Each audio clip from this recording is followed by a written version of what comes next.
Buenos días, buenas tardes. ¿Qué es ser un autor? Soy el doctor Miguel Ángel Florevera. Vamos ahorita a disertar un poco acerca de la autoría como una de las características que debe tener un investigador o un hacedor de la ciencia. Hacer investigación o un proyecto de investigación científica no solamente consiste en un conjunto de métodos que hay que seguir rigurosamente para que podamos producir un resultado válido. También hay que tener la cualidad de escribir, ya que la investigación tiene entre sus principales funciones la comunicación de los resultados. Toda vez que los resultados no se comuniquen, entonces esa investigación pues prácticamente no existe, porque no entra dentro del ámbito de la discusión académica, no aporta nada a la reflexión y a la evolución del conocimiento, para que pueda entrar en este universo de discusión, de crítica y que pueda sumarse en las transformaciones paradigmáticas de la historia de la ciencia. Hay que publicar, hay que informar a la comunidad académica.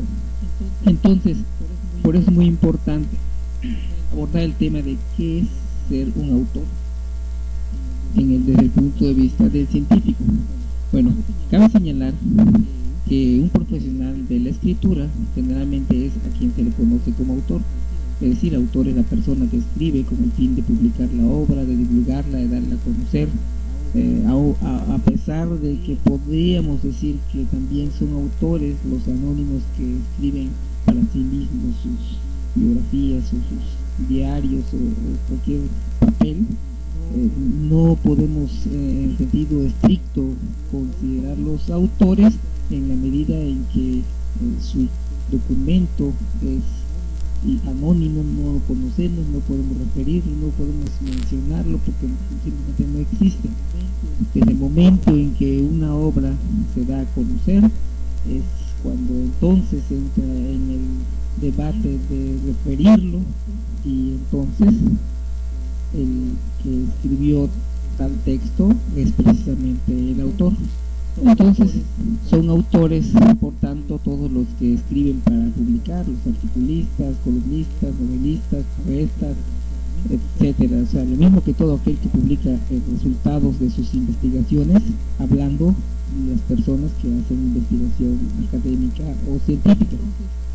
Entonces, lo que debe quedar claro es que el profesional de la ciencia tiene que publicar, porque su ciudadanía entre los hombres y las mujeres de ciencia depende de su capacidad de dar a conocer los resultados de sus investigaciones y obviamente de lograr la aceptación de los mismos en la comunidad científica.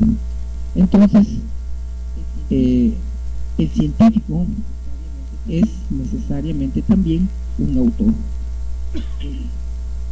Bueno, el científico tiene que tener la capacidad de dar a conocer con precisión los resultados del proceso de la investigación.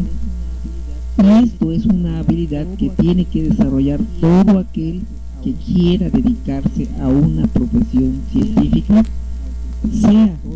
aunque sea solamente para alcanzar el nivel o la cualidad de universitario, porque generalmente los que estudian una carrera profesional a nivel universitario deben entrar precisamente como iniciados en el gremio de la comunidad científica, si bien solamente tener las bases para entender cuáles son las condiciones de la producción del conocimiento y poder entrar en el debate o en el diálogo, sea que lo ejerzan o sea que no lo ejerzan. De todas maneras, el estudiante tiene la responsabilidad de obviamente asumir esa cualificación de autoría que compete a su capacitación como iniciado en la ciencia.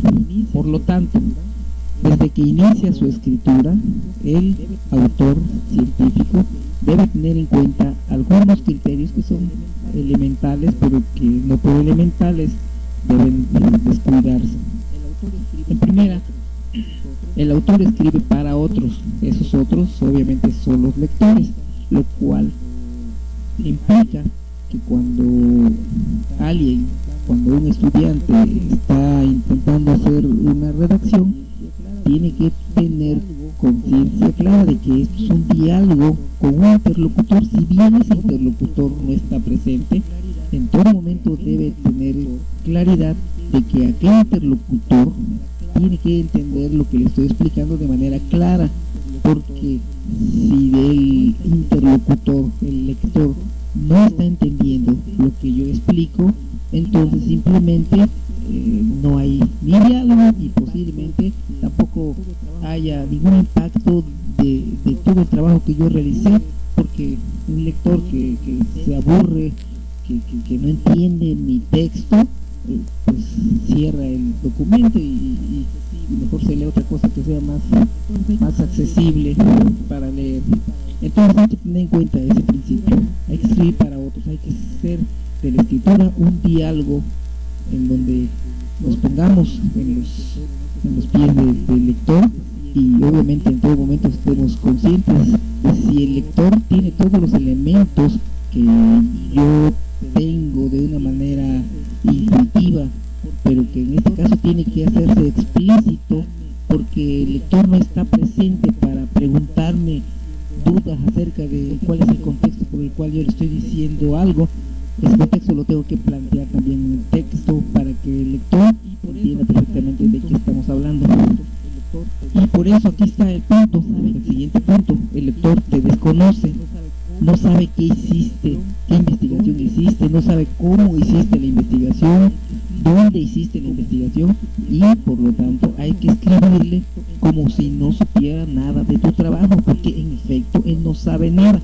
Si bien tú puedes decir es que para que yo haga ese trabajo de investigación tuve que solicitar permiso a las autoridades escolares para que ahí pudiera yo aplicar un cuestionario, y obviamente el cuestionario pude aplicarlo en el día, entre la semana del viernes 28 de octubre al día tal de septiembre, perdón, de noviembre, etcétera. O sea, hay que definir exactamente cómo realicé la investigación, cuáles fueron las condiciones en que apliqué el instrumento, etcétera. O sea, el lector, a través de este diálogo, puede realmente entender cuál fue el procedimiento, de tal manera que pueda entrar en la crítica de los resultados que yo haya tenido, conociendo cómo fue que lo hice. Entonces, en la medida que conoce cómo lo hice, yo seré transparente, porque realmente me pondré en evidencia para que otras personas también puedan repetir el procedimiento y ver si efectivamente en el procedimiento que yo hice ocurre los mismos resultados o se recatan por diferentes. En fin, hay que ser explícitos. El lector no lo sabe, hay que decirlo. Y el otro punto es que el autor tiene que motivar, tiene que cautivar, persuadir, demostrar y comprobar lo que está diciendo. Si bien estamos hablando de que cuando hacemos un trabajo de investigación académica estamos obviamente responsabilizados en hacer una escritura de tipo objetivo académica, esto no significa que tengamos también que desarrollar habilidades literarias, no literarias en el sentido de literatura o metáfora, sino en el sentido de literalidad, en el sentido de que el texto, desde el punto de vista de la textualidad, tiene que tener ciertas características que ayuden a facilitar el entendimiento. Ahí es donde se desarrolla precisamente la habilidad estilística para discurrir de una manera transparente y hacer que efectivamente lo que estoy diciendo pueda ser evocado en la mente del interlocutor. Entonces hay que despertar en el interlocutor la imaginación sobre este proceso que yo realicé, para que él pueda realmente sentirse partícipe del proceso de la investigación, y de esta manera también pueda obviamente tener injerencia en la crítica, muy importante. Por eso este punto que yo llamo estar ahí, obviamente es tomado de la obra de Clifford Geertz llamada El antropólogo como autor, Es decir, el autor tiene que tener la capacidad de involucrar al lector en la experiencia de lo vivido y realizado durante el proceso de la investigación. Es decir, como yo estaba antes mencionando, este texto tiene que tener la calidad de ser tan transparente que logre insertar la subjetividad del lector dentro de este proceso, para que él pueda entender como si estuviera precisamente ahí donde yo estuve, observando lo que yo observé y realizando los procedimientos que realicé. Incluso desde que nosotros planteamos la construcción del marco teórico, desde ese punto el diálogo tiene que explicar cómo fue que yo comparé y trabajé una idea misma entre varios autores, y a través de lo que ellos escribieron con sus diferencias o sus semejanzas, pude yo entresacar unas conclusiones para poder definir el objeto de estudio lo más claramente posible. Entonces, todas esas cosas, si están bien redactadas, pueden permitir al lector realmente estar en el debate mismo que ocurrió cuando en mi mente yo estaba discurriendo al estar leyendo a los autores, comparando y contrastando las diferentes posiciones respecto de este objeto de estudio.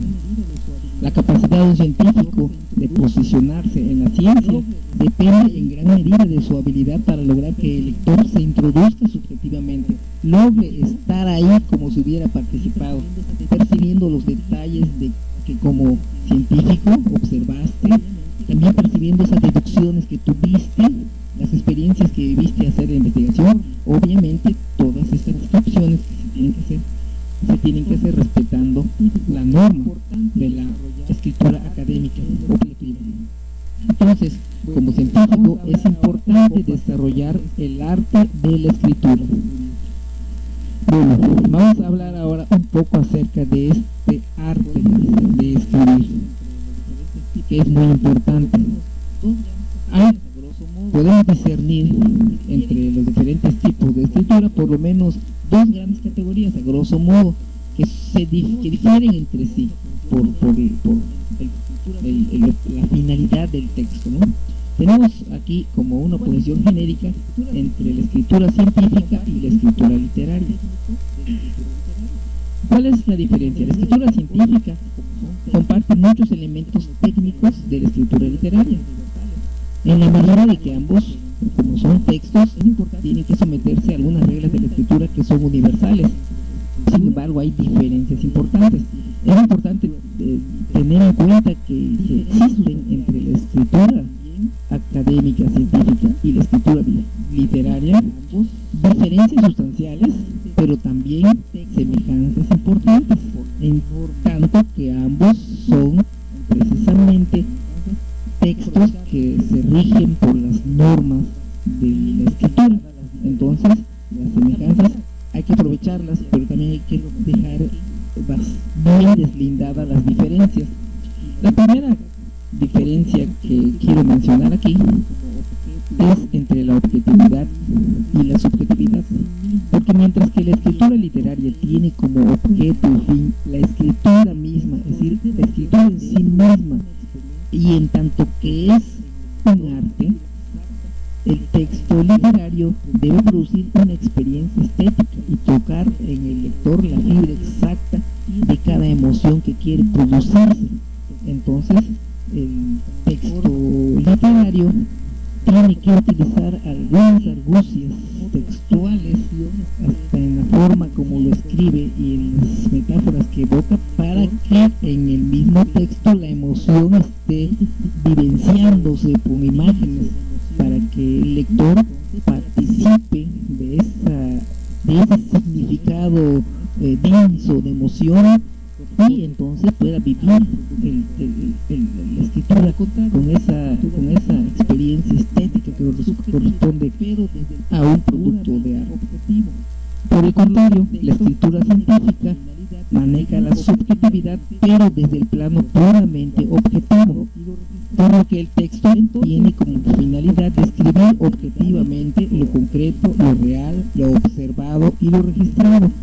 Entonces, en tanto que la finalidad del texto académico o científico es la objetividad, es decir, el mejor apego a la descripción de cosas objetivas, en esa medida, en la escritura científica deben omitirse toda argucia literaria que, por muy florida que sea, pensemos que va a adornar el texto, pero en realidad lo único que hace es entorpecerlo.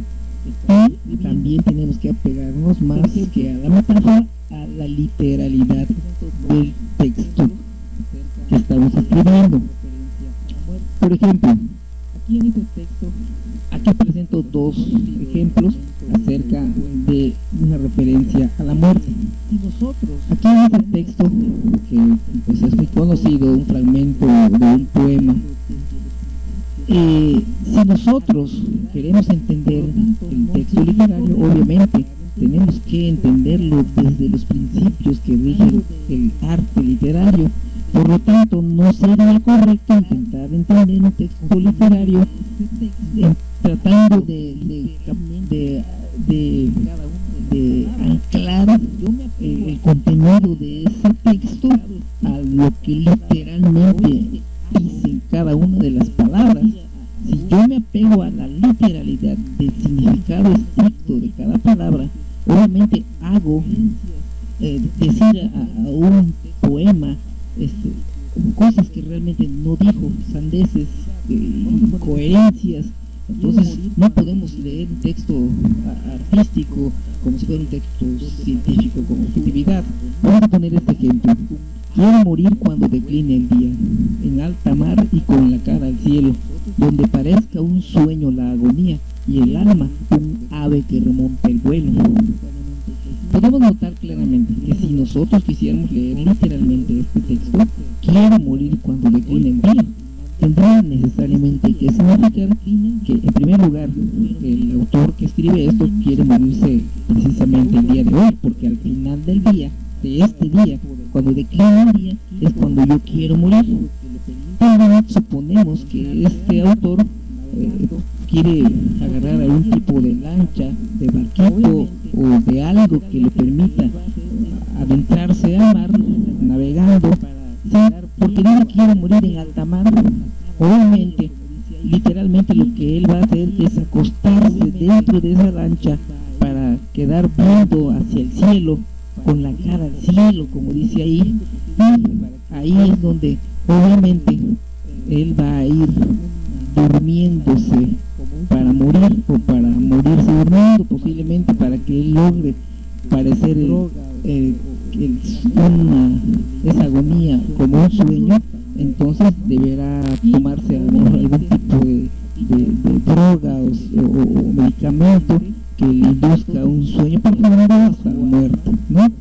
Y obviamente aquí ya es un poco más difícil de leer literalmente, porque entonces significaría que su alma, así como le pasó a Macandal en el texto famoso de Alejo Carpentier, de que cuando fue quemado por los ingleses en un proceso de como si fuera una quema de brujas, en el momento en que él estaba quemándose, su espíritu salió transformado en un ave y salió de su planta, se fue volando y narra Alejo Carpentier la sorpresa de los ingleses, que sonrieron porque finalmente habían eliminado a Macandal, pero simultáneamente los negros que vivían en el país estaban también sonrientes, felices, porque los ingleses habían creído que habían destruido a Macandal,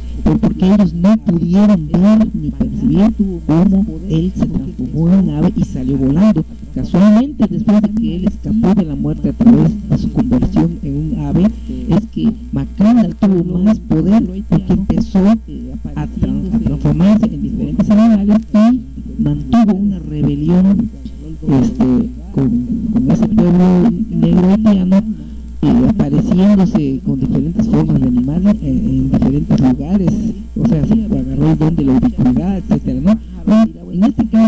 el alma, precisamente como en el caso de Magallanes. Posiblemente si algún otro barquito anda pasando por ahí, podría ver que de esa lancha de repente sale un pájaro y dirá, bueno, ese pájaro ¿qué es, no? Y cuando llega a la lancha ve ahí un cadáver y sospechará, ¿será que este señor se convirtió en pájaro o qué, no? Pero saben perfectamente que esto que estoy diciendo acerca de la explicación literal de esto, bueno, no es precisamente lo que el poema quiere decir, ¿verdad? Porque si leemos literalmente, no nos dice exactamente lo que quiere decir. El poema o la escritura literaria tiene precisamente otro estilo de escritura en donde la metáfora y en donde los elementos que ilustran las palabras tienen un significado denso. Hay que leerlo con ese denso significado para poder entender qué es lo que me quiere decir. Por ejemplo, ahí dice, quiero morir cuando decline el día. Obviamente el declinar del día no es el día de hoy y no es el día como un ciclo astronómico de rotación de la Tierra. No, lo que quiere decir el día es el fin del ciclo de la vida, cuando me llegue el momento del ciclo de donde mi vida tenga que fenecer, o sea, cuando decline el día significa cuando yo llegue al fin de mis días, ¿no? Entonces quiero morir en alta mar. Cuando dice en alta mar, estamos notando que usa la palabra alta mar. Alta, la palabra alta significa precisamente esa fuerza de que quiero morir precisamente en un momento en que yo esté en un estado de álgido, fuerte, ¿no? Donde en lugar de que yo, ya vemos que en el ciclo de la vida a veces estamos de bajada y sufriendo o fracasando, pero a veces estamos precisamente en momentos de gloria, en momentos de alta, y precisamente lo quiero decir, quiero morir en una situación de alta, de gloria, alta mar, ¿no? Y con la cara al cielo. ¿Cómo notamos la cara al cielo? Cuando nosotros nos sentimos orgullosos de lo que somos, entonces obviamente levantamos la cara, tenemos esa firmeza de carácter de sentirse orgulloso uno de sí mismo por su dignidad. Pero cuando estamos fracasados, por el contrario, lo que hacemos es agachar la mirada, encorvar el cuerpo y mirar hacia abajo en apariencia de derrota. Entonces lo que quiero decir el autor, quiero morir en un estado precisamente de alto logro de mi vida, con un sentido de orgullo pleno para mirar hacia el cielo con dignidad, ¿no? Donde obviamente precisamente en ese estado de euforia, de grandeza, de autoestima, de valor, de mi dignidad, mi agonía sea como un sueño, algo que en lugar de que sea algo, un proceso de dolor, de agonía triste, sea ese placer de ir poco a poco disfrutando un relajamiento y entrar dentro de ese sueño tan maravilloso que es la muerte, ¿no? La muerte precisamente, como algunas personas, algunas filosofías dicen, cuando el ser humano está precisamente lleno de vitalidad, de seguridad, de dignidad, pues muere feliz, muere contento, muere precisamente en forma de algo agradable. Y cuando obviamente uno está lleno de rencor, de odio o de negatividades, pues muere sufriendo, y no como lo que dice, yo quiero morir cuando que parezca un sueño mi agonía, y el alma que parezca un ave que remonta el vuelo, ¿no? Algo maravilloso, como si mi alma fuera como esa ave que se ha utilizado metafóricamente para hablar de Jesucristo. Muy bien, entonces ahora vamos a ver un ejemplo, ¿no? El ejemplo que habla acerca de la muerte, pero desde el punto de vista de un texto académico, ¿no? Aquí, por ejemplo, en este texto hablamos de que la muerte, como la vida, no es un proceso paulatino y continuo. Cuando hacemos esta comparación como la vida, estamos obviamente haciendo un recurso estilístico de comparar la muerte con la vida. Entonces, no es necesario decir tantas palabras si podemos economizar con esta frase, la muerte como la vida. No es un proceso paulatino y continuo, sino que opera mediante saltos, como la evolución. Es decir, se acumula primero un conjunto de elementos hasta que en determinado momento se desbordan y producen un salto repentino. Ese salto es el cambio súbito del estado vivo a la muerte, o volviendo a la comparación con la vida o con la evolución, un cambio súbito del estado vivo a la muerte, o el brote repentino de una modificación adaptativa en una nueva especie, ¿no? Entonces, aquí lo que estamos pudiendo analizar es que estamos hablando precisamente de la muerte, pero ya que se está hablando en términos metafóricos. Estamos hablando precisamente de una comparación con la vida. La vida, todos sabemos, ocurre en su origen hasta la actualidad como un proceso evolutivo, donde primero emergieron organismos simples, protozoarios, unicelulares, y obviamente en el curso de la evolución fueron complejizándose estos organismos hasta llegar a lo que somos. Pero pues, lo que se ha analizado es que en la evolución no hay una evolución así lineal, paulatina y continua, sino que en determinados momentos hay un salto repentino de nuevas especies y de repente se estabilizan y deja de haber esa proliferación de nuevas especies a lo largo de la evolución.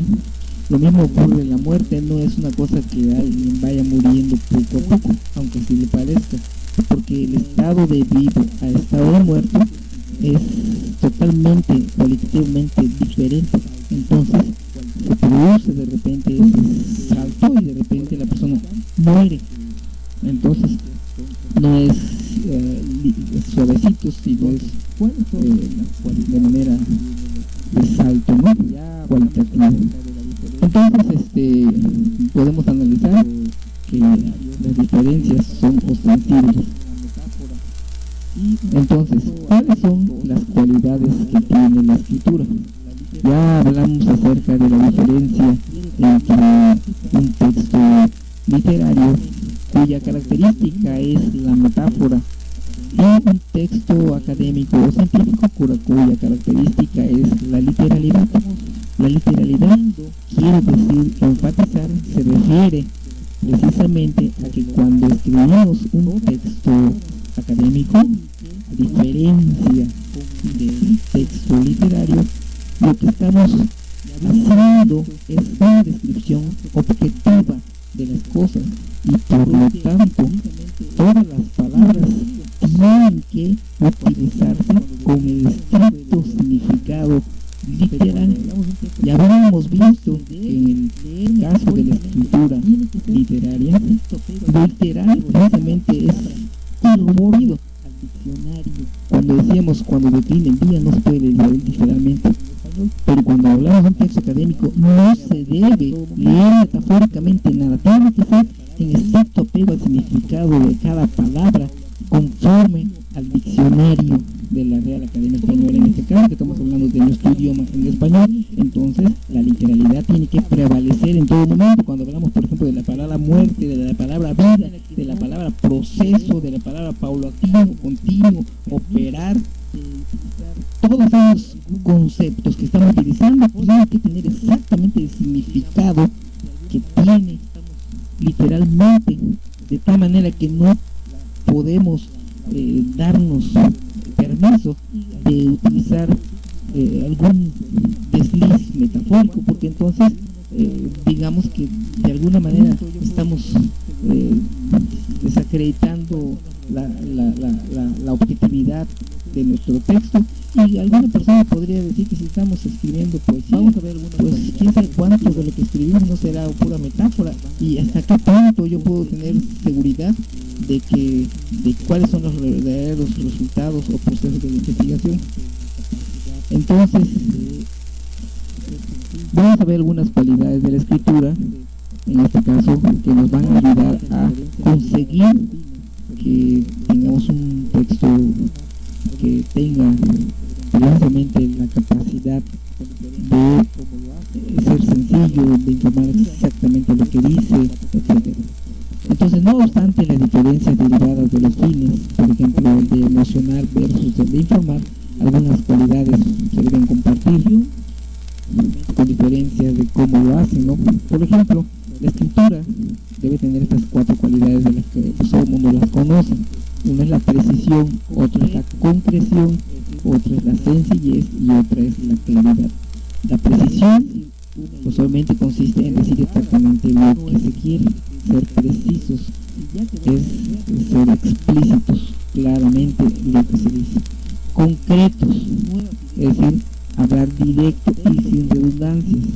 Si podemos decir una idea en 3 palabras, no es necesario decirla en 20 o en 30. Si ya quedó clara la idea, ya podemos continuar con otra idea y concatenar nuevas ideas. Y de esta manera el texto podrá ser mucho más rico y denso de información si no estamos dándole redundancia, que es lo opuesto a la concreción. Sencillez significa que el texto es escrito de una manera agradable, digamos, familiar para el lector, un lenguaje accesible, un lenguaje que esté construido como un diálogo natural. Claridad significa que lo que decimos sea transparente, que no sea así como que en cosas que a veces las estructuras gramaticales impiden que uno entienda perfectamente de qué es lo que se está hablando. Entonces estamos hablando de que la claridad es otra de sus características. Muy bien, vamos a ver un poco acerca de cada uno de estos puntos. La precisión, ya habíamos dicho, consiste en lograr decir lo que se quiere de manera completa y sin sobreentendidos.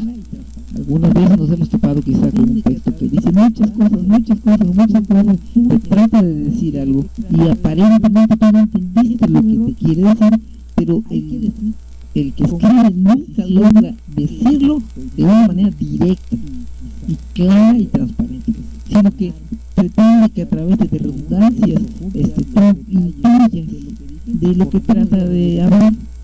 Esto es un error. Hay que decir con precisión qué es lo que estoy diciendo, y quizás si quiero explanar, explicar con una mayor profundidad los detalles de lo que dije, por lo menos debo haberlo dicho, no omitirlo. Para ello la escritura científica requiere hacer explícito todo.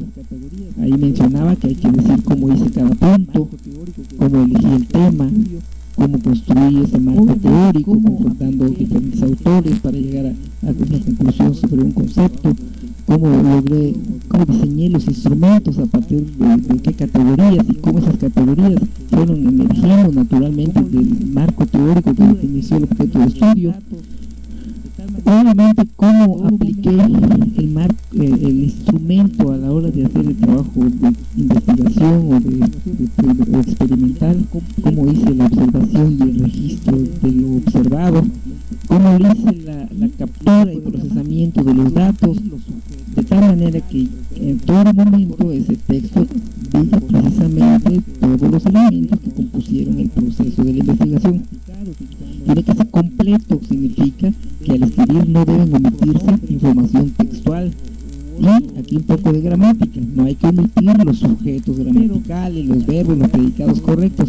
A veces por economía del lenguaje tendemos a omitir un sujeto gramatical utilizando en vez de ello un pronombre u otro elemento deíctico, pero da la casualidad que si no lo sabemos usar, a veces el pronombre no refiere al sujeto, o a veces ni siquiera utilizamos un pronombre, cambiamos de sujeto gramatical y seguimos escribiendo sin darnos cuenta de que ahora, como el sujeto gramatical ha cambiado a través de una oración intermedia, lo que estamos diciendo ya no se sabe si se refiere al sujeto de la primera o de la segunda oración.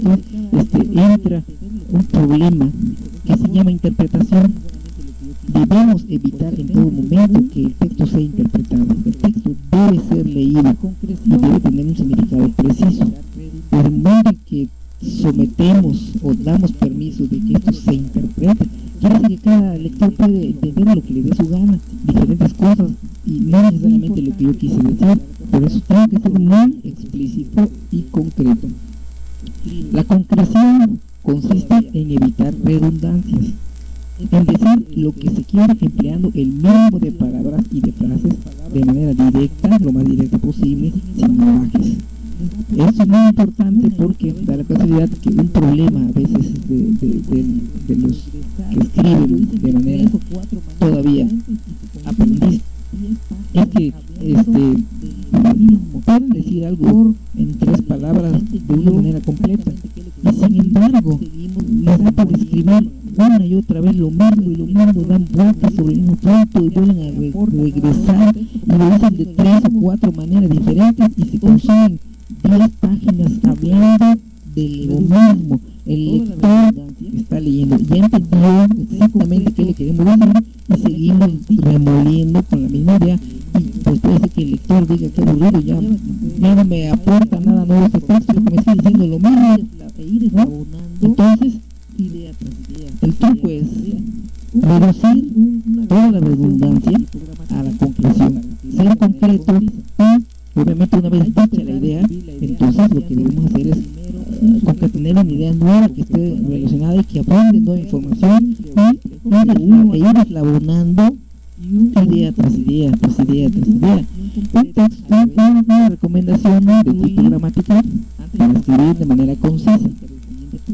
Hay que empezar a escribir la idea enunciando primero un sujeto gramatical concreto a la vez, un verbo simple o complejo, pero uno a la vez, posiblemente hagamos y un único predicado a la vez, una oración completa a la vez, concluir antes de continuar la descripción lógica del siguiente punto. Entonces, si escribimos una oración completa y a continuación una siguiente idea completa y una siguiente completa, posiblemente hagamos que esto sea más concreto y no abundar en darle vueltas a la misma idea varias veces. Para ello es necesario ordenar los elementos que queremos presentar y presentar una en una cada idea en el orden que tenga una correlación.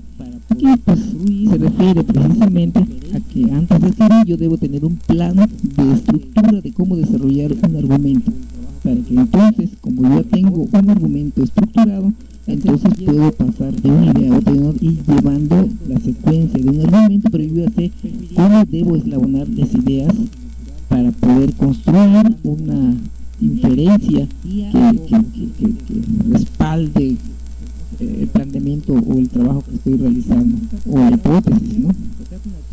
La sencillez consiste en decir las cosas empleando las palabras exactas, ¿sí? Pero prefiriendo evitar rebuscamientos, hablar con un lenguaje natural, como cuando estás dialogando con alguien. Si bien en el diálogo posiblemente podamos decir, bueno, es que no se trata de una charla coloquial, sí es cierto, no se trata de una charla coloquial, se trata de una charla académica, es verdad, pero también a veces hablando en una reunión académica se puede hablar precisamente de una discusión teórica. Entonces no hay ningún problema, podemos discutir teóricamente, pero en el mismo tono, en el mismo nivel de discusión que es común a todos, de tal manera que la discusión no sea del nivel, pero del lenguaje claro, natural, ¿no?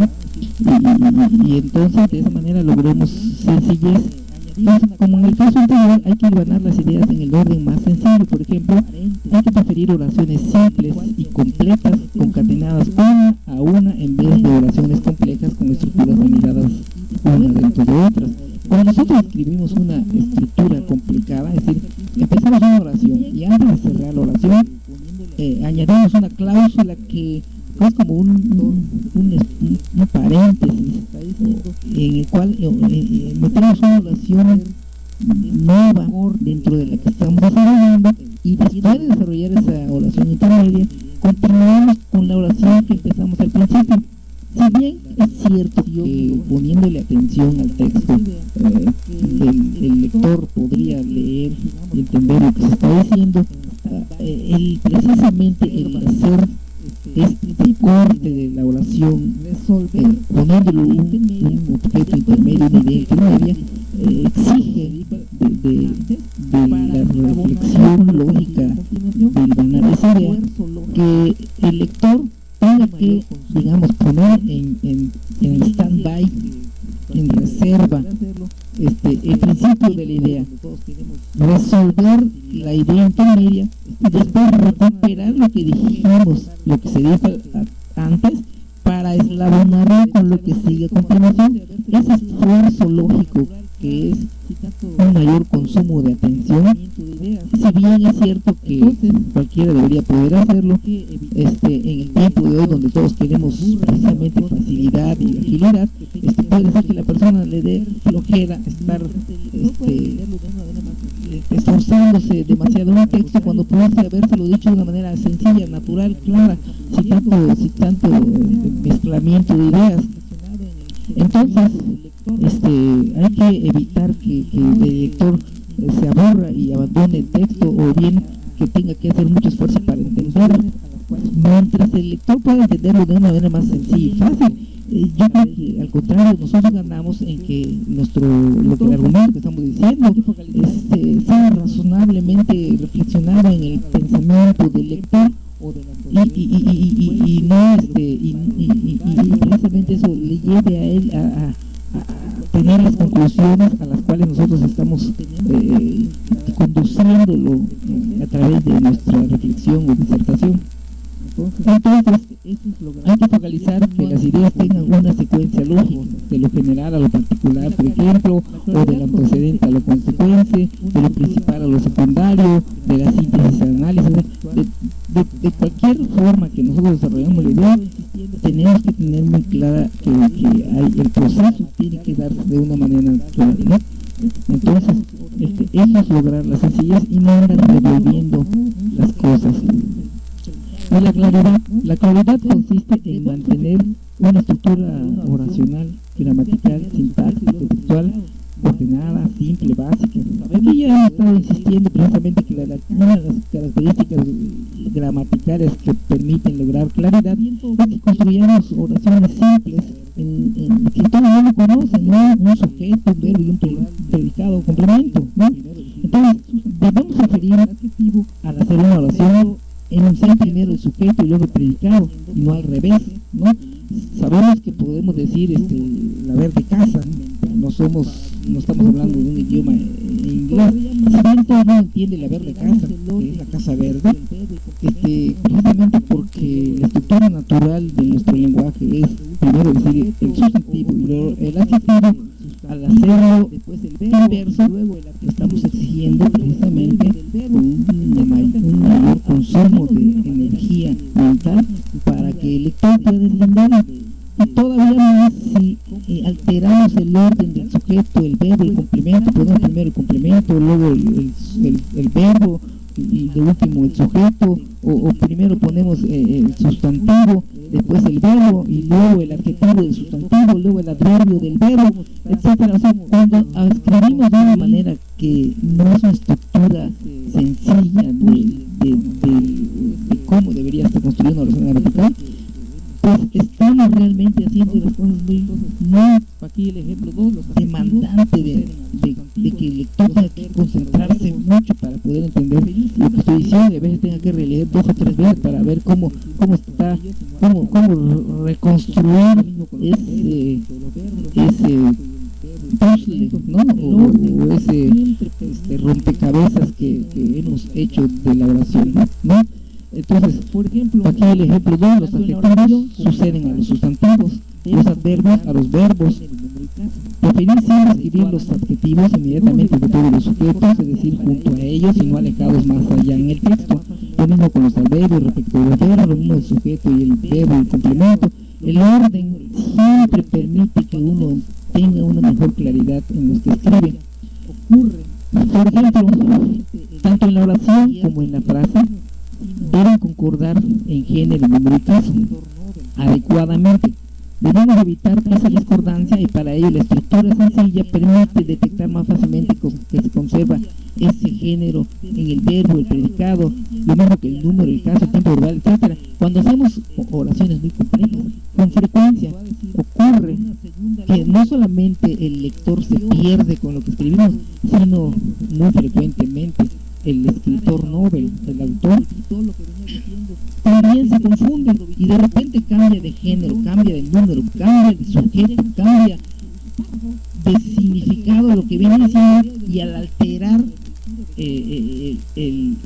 la lógica de lo que empezó a decir por una segunda lógica que le salió al paso mientras escribía, porque precisamente al tardar en la oración también olvidó lo que venía diciendo y de repente improvisó y reconstruyó una idea diferente y así deja su párrafo, y resulta que el lector empieza a leer una idea y de repente siente una revoltura de cosas y eso es lo que hay que evitar confundir, hacer oraciones demasiado complejas. Ya dije, hay que escribir ordenadamente: sujeto, verbo, complemento, sujeto, predicado, sustantivo, adjetivo, verbo, adverbio, el orden natural del lenguaje, para que entonces demande menos esfuerzo del lector. Las oraciones complejas no es que nunca las podamos hacer, sino que primero tenemos que aprender a escribir de manera sencilla, para que con la experiencia tengamos precisamente esa habilidad de hacer oraciones complejas sin tergiversar las concordancias que deben existir, y logrando también mantener la coherencia y el orden interno de la oración. Entonces, si haces oraciones complejas, hay que verificar, después de haber escrito, que si al principio el sujeto era femenino, se conserve femenino en medio y al final de la frase.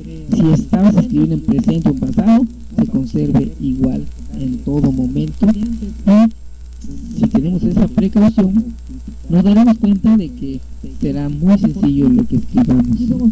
Entonces, vamos a ver aquí algunos textos de ejemplo.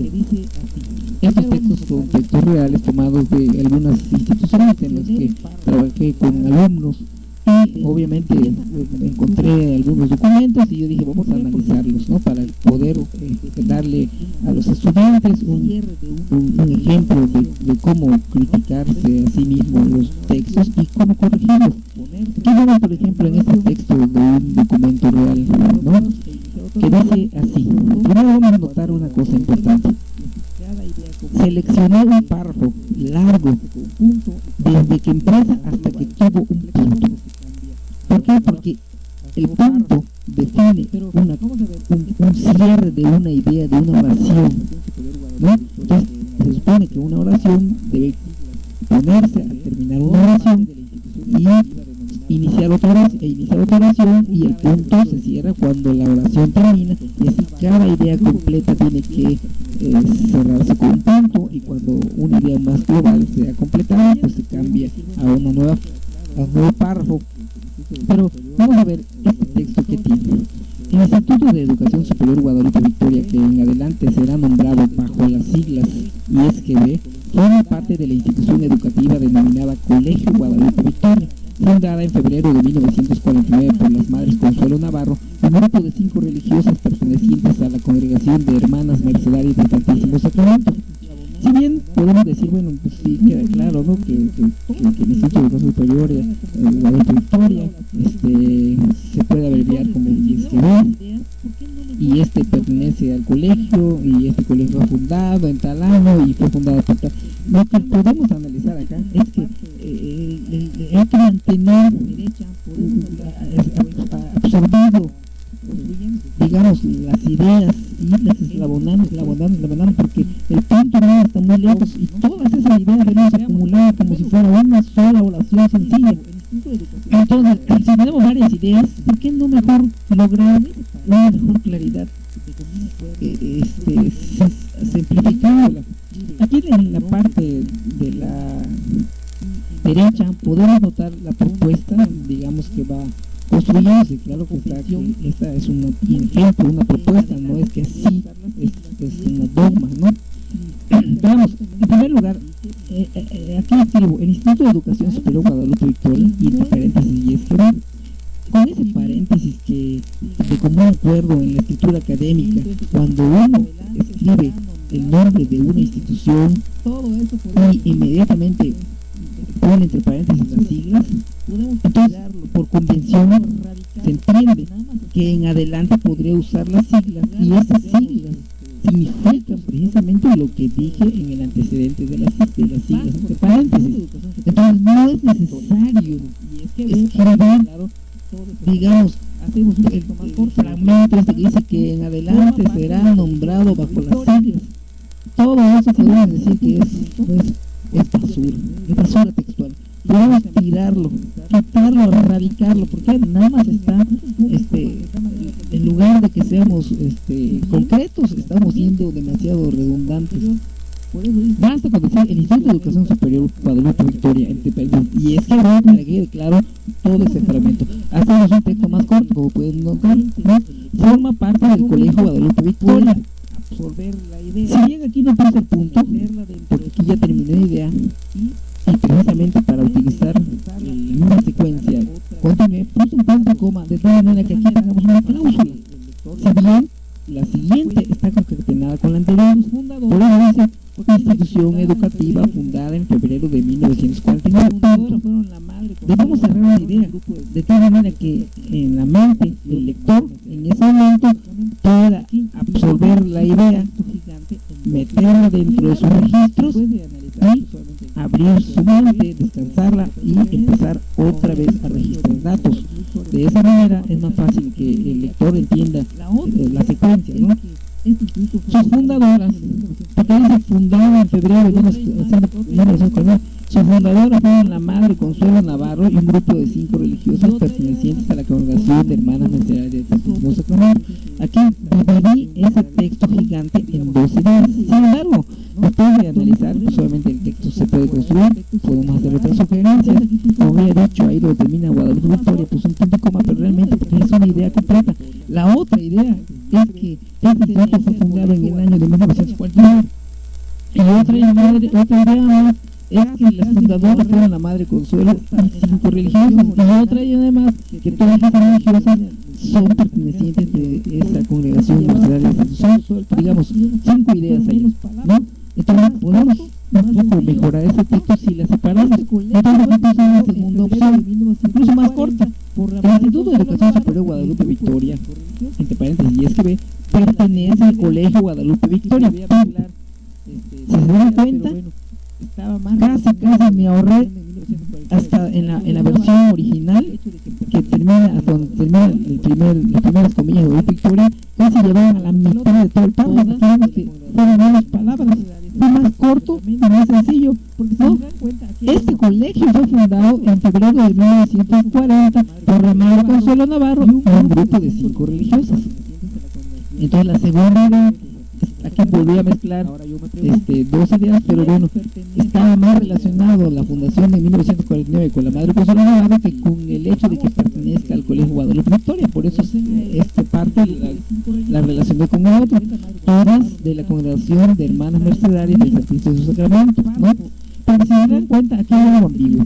En el texto original dice que fue fundada por la Madre Consuelo Navarro, un grupo de 5 religiosas pertenecientes a la Congregación de Hermanas Mercedarias del Santísimo Sacramento. Ahora yo me pregunto, ¿quiénes pertenecen a la Congregación de Hermanas Mercedarias del Santísimo Sacramento? Si nos vamos a la literalidad, pertenecen a ella un grupo de 5 religiosas, pero esa Madre Consuelo Navarro no está incluida, porque ese párrafo posterior solamente tiene 5 religiosas pertenecientes a la congregación. Si bien también podemos decir que la Madre Consuelo no pertenece a la... bueno, sí, pero es una oración ambigua, porque la Madre Consuelo Navarro puede pertenecer y puede no pertenecer. Ahí no deja claro si esta Madre Consuelo Navarro, cuando digamos iba a fundar esa congregación, ya pertenecía o no pertenecía, o sí perteneció. Entonces realmente es una ambigüedad allá, pero sin embargo ahí traté de resolverlo poniendo todas de la Congregación de Hermanas Mercedarias del Santísimo Sacramento. Cabe señalar que como lo que yo estoy haciendo es una interpretación, tratando de dejarla ya con su idea definida, pues si las autoras de este texto me corrigen y me dicen, ¿sabes qué? Es que no todas son de esa versión, la madre de Consuelo Navarro no es, bueno, entonces vamos a escribirlo como dice, pero tú me estás dejando ahí un equívoco, ¿no? Yo pues puedo interpretar una u otra cosa. Es lo que no debemos hacer, dejar al equívoco o a la interpretación. Vamos a ver otro ejemplo. Este es de otro documento que también pertenecía a una tesis de maestría como la anterior. Una de las características de nuestro colegio es la integración de nuevas tecnologías, ya que los jóvenes no aprenden como aprendimos nosotros, tienen un nivel cognitivo y una cultura diferente a los que tenemos el deber de presentar un modelo de enseñanza acorde con esta nueva identidad social. Este documento, este fragmento de texto, también lo elegí porque donde tenía el punto, ahí dije, eso es lo que pretende el autor, que esa es una oración completa y acabada. Y yo lo que veo ahí que existen no solamente muchas ideas, sino ideas que ni siquiera son claras. Por ejemplo, ahí habla que los jóvenes tienen un nivel cognitivo y una cultura diferente de quiénes, dice que diferente a los que tenemos, pero no dice a quién se está refiriendo, a los que tenemos el modelo, el deber de presentar un modelo de enseñanza acorde con el nuevo entidad social. La verdad es que, porque ahí nos dice, está un poco complicado eso, y obviamente yo, haciendo el esfuerzo de entender qué quiso decir, busqué una manera de decirlo de manera explícita, de manera concreta, también separando las oraciones en sus cláusulas mismas, ¿no? Y entonces aquí tengo una propuesta. Una de las características del Colegio Guadalupe Victoria es la integración de nuevas tecnologías en los procesos educativos. Bueno, fueron analizados puntos. Dice ahí del Colegio Guadalupe Victoria, porque ahí no dice de nuestro colegio, pero no dice a qué colegio está refiriendo. Y en vista de que yo había leído otro documento que hablaba del Colegio Guadalupe Victoria, pues si me están dejando que yo interprete, pues yo interpreto que se trata del mismo colegio. Posteriormente me enteré de que no se trata del Colegio Guadalupe Victoria, se trata de un colegio que se llama Simón Bolívar, precisos. Pero bueno, la idea es que ustedes se den cuenta de que si yo no soy explícito, los lectores pueden interpretar otras cosas que no son lo que yo quise decir.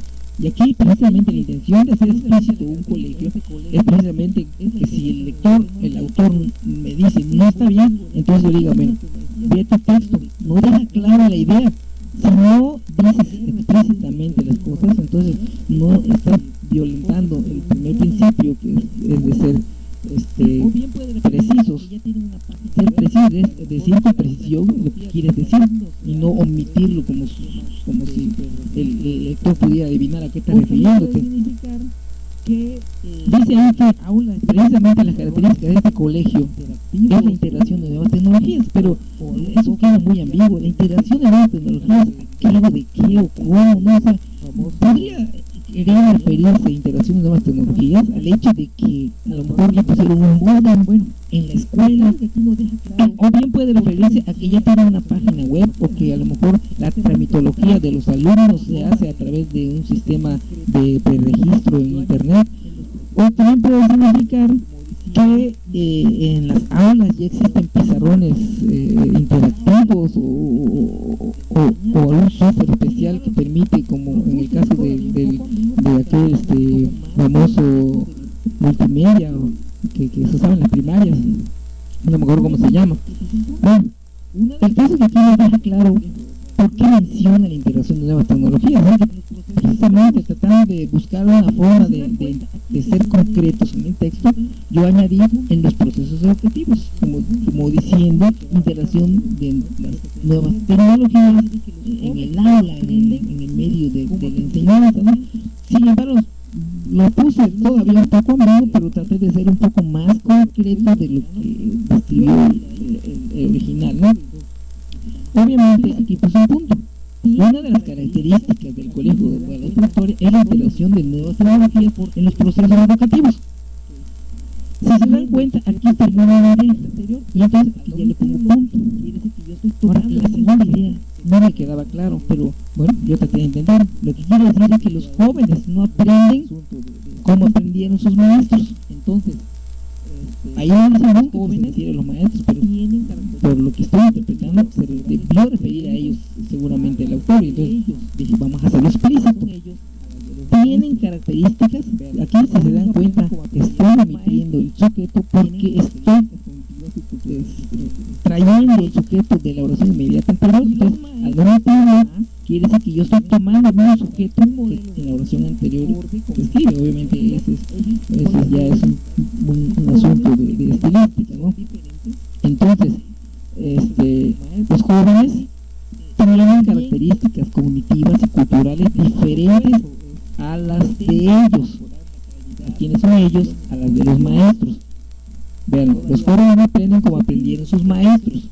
Tienen características cognitivas y culturales diferentes a las de ellos. Y los maestros, además, tienen el deber de presentar un modelo de enseñanza acorde con esta nueva identidad, es decir, con la nueva identidad que tienen los jóvenes, que precisamente son diferentes de cómo aprendieron los maestros. Aquí, si bien el texto propuesto es un intento de mejorar la claridad, la precisión y la concisión, pues todavía es susceptible de mejorarse, dado que no estoy seguro en todo momento de qué es lo que quiso decir el autor. Solamente el verdadero autor debe mejorar completamente el documento, el texto, porque él sabe lo que quiso decir. Bueno, se supone que debe saberlo, ¿no? Ojalá sí lo sepa. Vamos a ver un punto, un ejemplo pues. Este es otro fragmento de otro texto.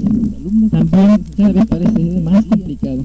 Y aquí pues ya puede terminar en donde está el punto, porque la oración, la verdad, seguía el doble de lo que estamos presentando acá, y obviamente por cuestión de espacio ya no presenté toda la oración, ¿no? Entonces dice así: este proyecto que presentamos a continuación está basado en una característica que se ha observado, que se ha estado observando en ocasiones en la plantilla docente a lo largo de casi 10 años de trabajo. Es resaltar el verdadero valor humano del profesor para que este mismo brillo se refleje en cada uno de los alumnos a los cuales instruirá, será guía y modelo positivo para que sean hombres y mujeres de bien. Para que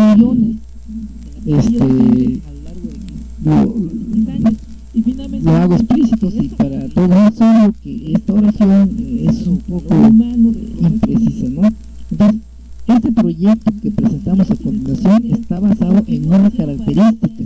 Bueno, para ser explícito, no es que decir en qué característica está basado. Estamos diciendo que está basado en una característica. Sin embargo, antes de decir qué característica es esa, dice una característica de la característica. La característica de la característica es que esta característica se ha estado observando en ocasiones en la plantilla docente a lo largo de casi 10 años. Y finalmente viene a decir que esta característica, supongo, ¿no?, es resaltar el verdadero valor humano del profesor. Y antes de cerrar la idea, continúa diciendo para qué se hace esta característica importante, para que este mismo brillo, guárdense lo que les dije, tenemos que utilizar un lenguaje literal, porque no podemos decir que los profesores brillan. En primer lugar, solamente un profesor brillante fue uno que yo conocí cuando estuve estudiando mi carrera profesional, que obviamente porque no tenía cabello se echaba, no sé si vaselina o alguna cosa en su cabello, en su cabeza, en su cráneo, en su cuero cabelludo, y obviamente realmente era una persona brillante, ¿no? Pero literalmente brillante, o sea, que era el profesor más brillante de la escuela. Entonces aquí dice que el profesor tiene ese mismo brillo que se va a reflejar en cada uno de los alumnos. Vamos a ver, estamos hablando de que aquí ya la persona está cometiendo un error grave de escritura, porque se está dando la licencia de poner metáforas, y aquí está echando a perder el texto, ¿no? Los alumnos en primer lugar en esa escuela todos tienen que colisearse, echarse un poco de vaselina en su cabeza para que pues ahí haya mucho brillo, el profesor se contagie a los alumnos y qué buena moda van a poner en esa escuela. Sabemos que eso no quiso decir el alumno, por eso en el siguiente texto donde yo propongo hago la corrección de esta metáfora, ¿no? Bueno, vamos a ver ya directamente cuál es la propuesta. Este proyecto está basado en una característica de la plantilla docente de la ISGB observada a lo largo de casi 10 años. Cabe señalar que no era ISGB, yo por motivos de rapidez, para poner el ejemplo a la crítica de este texto, supuse, pero en realidad se llamaba la escuela Simón Bolívar, ¿no?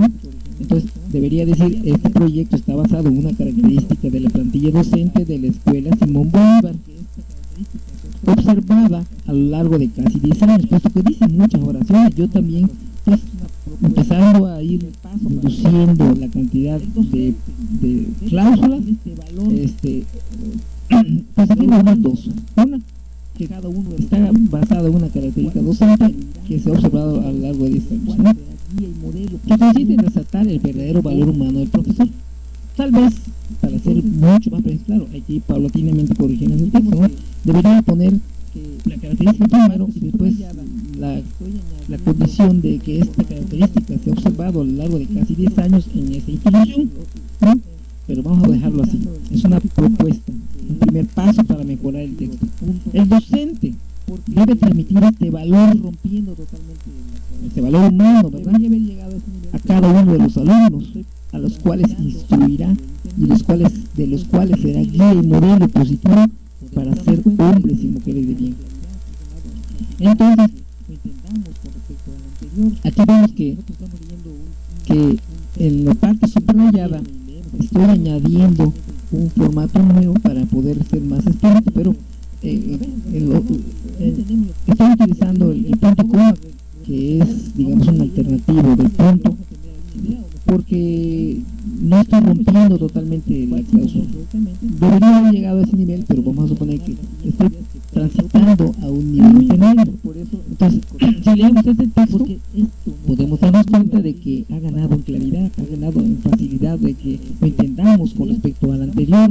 Si nosotros estamos leyendo un texto que escribieron y leemos el primero, posiblemente nos quedemos así como que quiso decir el señor, no, al final, pero a veces lo hacemos, ¿no? Y no entendemos lo que dice el lector, pero no vamos a retroceder, vamos a ir leyendo hasta donde logramos entender alguna idea o nos quedamos con ideas genéricas.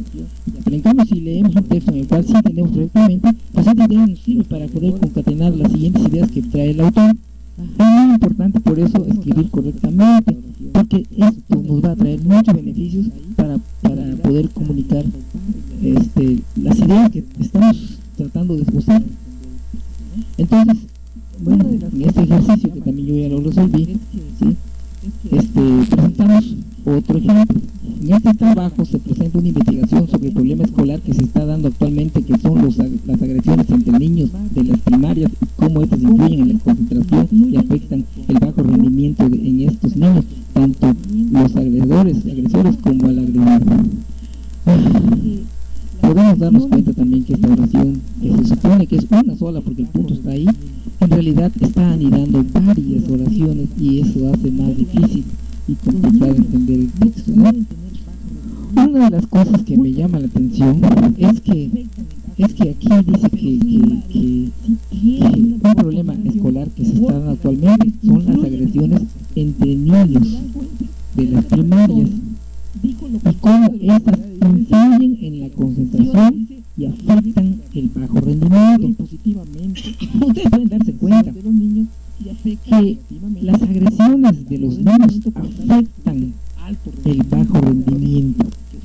¿Qué significa que algo afecte el bajo rendimiento? En primer lugar, los niños no pueden tener bajo rendimiento por culpa de las agresiones. Las agresiones afectan el bajo rendimiento, pero sin embargo, sí tienen una mejor concentración porque las agresiones influyen en la concentración. Entonces me dan cuenta, esta persona dijo lo contrario de lo que en realidad debía decir, que las agresiones influyen positivamente en la concentración de los niños y afectan negativamente en el bajo rendimiento, por lo tanto les produce alto rendimiento. O sea, no deja que el bajo rendimiento prospere, ¿no? Tanto en los agresores como al agredor. Para no hacer mucho a la larga, ya con los ejemplos anteriores creo que es claro cómo estoy procediendo en deconstruir el texto y reformularlo para que logremos un ejemplo más sencillo. Entonces vamos a ver la propuesta. En este trabajo se presenta una investigación sobre un problema escolar actual: las agresiones de los niños en las escuelas primarias. Se describe cómo estas conductas afectan la concentración de los niños en el aula y favorecen el bajo aprovechamiento escolar. Aquí ya corregí los errores. Situación que afecta tanto a los niños agresores como a los agredidos.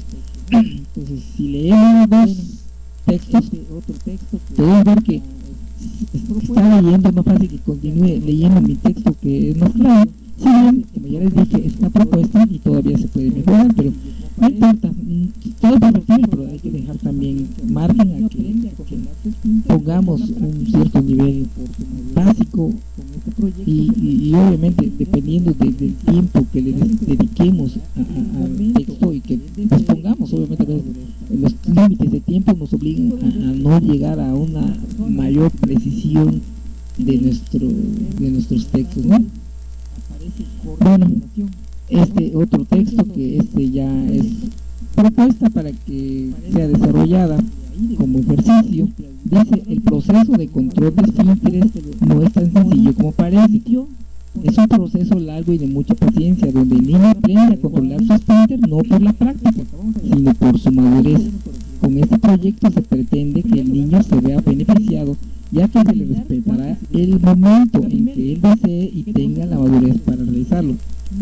Aquí podemos ver que la persona nunca escribió ningún punto. Si bien, al parecer, de manera natural, aparece el corte de la oración, ¿no?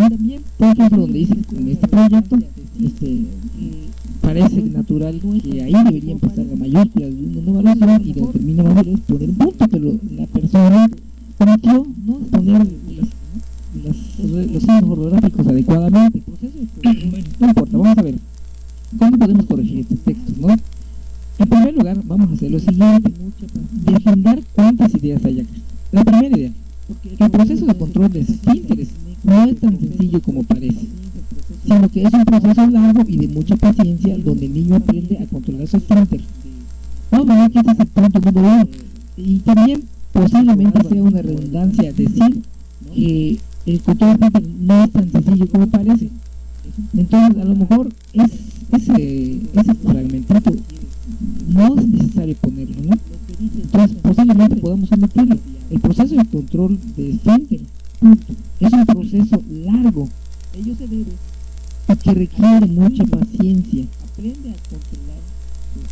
porque el proceso no es de mucha paciencia. Hay que tener en cuenta que el proceso no puede tener paciencia, el proceso no es una persona, entonces requiere de mucha paciencia por parte de quien está tutorando al niño o educando al niño, ¿no? Entonces, el proceso de control de esfínter es un proceso largo. Ahí ya creo que cuando digo es proceso largo y que requiere de mucha paciencia, lo que dice que no es tan sencillo parece queda obviado, ¿no? Punto.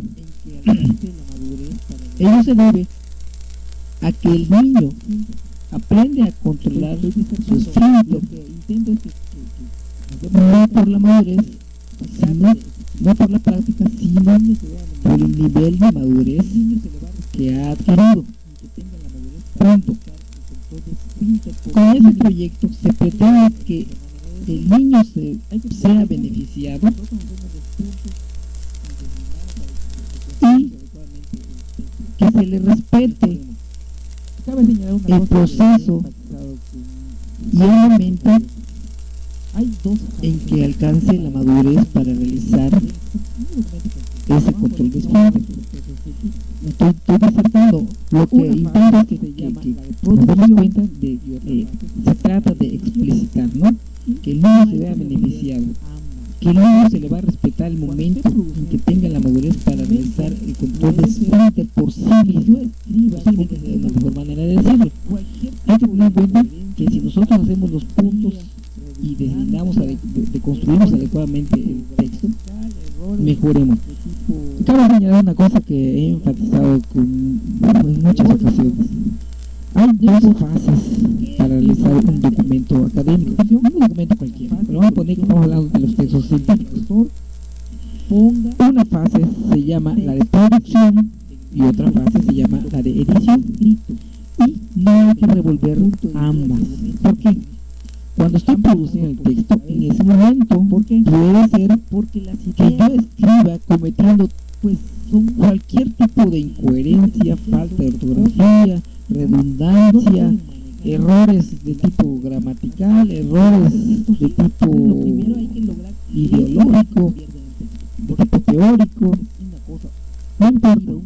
¿Qué es lo importante en la fase de producción? En la fase de producción lo importante es que el autor ponga en texto, es decir, en un documento escrito, no hay que preocuparse el conjunto de ideas y argumentos que están pasando por su cabeza. Porque las ideas pues son volátiles, ni siquiera son cosas, ¿no? No se pueden manejar, no se pueden manipular, no se pueden trabajar, pero en cambio el texto sí. Entonces lo primero hay que lograr que esas ideas se conviertan en texto, porque el texto ya es una cosa objetiva, un objeto concreto que podemos observar, podemos trabajar, podemos mejorar, podemos organizar, podemos manipular. Entonces el primer paso de producción, no hay que preocuparse si uno escribe tonterías.